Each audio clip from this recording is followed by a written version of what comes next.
Hello and welcome to the Cryptocurrency News channel. Before we start, I'd like to remind you to check out both Good Free Photos channel and Crypto Daily Updates in the description in the comments. I will be streaming on my backup channel, Good Free Photos channel, about obviously crypto and camera stuff. And I will actually be posting one video a day encapsulating all the day's great crypto news at Crypto Daily Updates. So that's that. And also follow me on Twitter, because if YouTube suddenly bans me, I will actually let everyone know what's happening on Twitter and where I'm actually going to be streaming and all that stuff. So that is that. So now let's actually get started with the news. So right now with the news, Mike Bloomberg may have ironically endorsed crypto over fiat cash, because he actually blasted the Fed because they're printing too much money.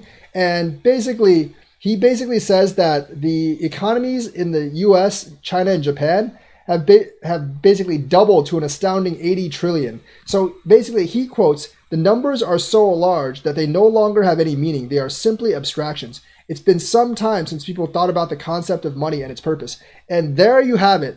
And that's the actual problem right now. That's the actual problem right now.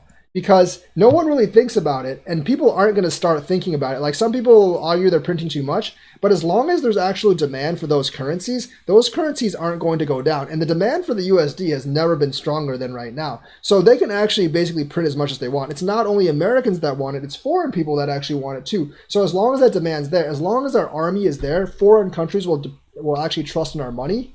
And as long as that's actually there, Bloomberg is right that the Fed prints more and more. Sure, they've been doing that for decades. But as long as the want is there, as long as our military is the strongest in the world and we're the police of the world, that allows the Fed to basically print without end. So the threat of hyperinflation, despite the economic conditions, really isn't there for me right now. So, yes, it is bad that the Fed is printing more and more, and I think it will actually hit us after this thing is all over and people have a glut of money. They're going to want a place to put it, and crypto might be one of those places. So ironically, that might be the best case for crypto by Bloomberg with the Fed. So the other news is that BNB has actually launched smart contracts. BNB launching smart contracts may actually challenge Ethereum, because BNB runs a lot better than Ethereum. It can process many more transactions per second. I actually do not know if BNB is truly decentralized or not, but I know that it can handle a lot more transactions per second. So there are some projects that may choose BNB over ETH for their project, because Binance, the blockchain, will not actually get congested and basically shut down, and it can actually move transactions much, much faster. The third thing is that the virus has hit the Swiss crypto valley extremely hard, and a lot of the companies are saying that they will actually be bankrupt within 6 months. Only about 10% of the companies that actually asked for government help have actually gotten government help. So they're actually really struggling. The one silver lining is they're actually having to meet virtually instead of face to face. And that could be like a big argument for crypto, because crypto is actually virtual currency. So it's hit like the Swiss crypto valley excessively hard. The government's not giving that much help. And basically 80% of the crypto valley's firms said they will most likely go bankrupt over the next 6 months. And over 90% of them said they'll have to lay off people. So there's a lot of people being laid off in the Swiss crypto valley. And if any of those companies have stocks or anything, I would definitely hold off a little bit. And according to answers from 203 crypto valley firm representatives, they claim that 88.2% of the firms will not be able to weather the pandemic without government aid.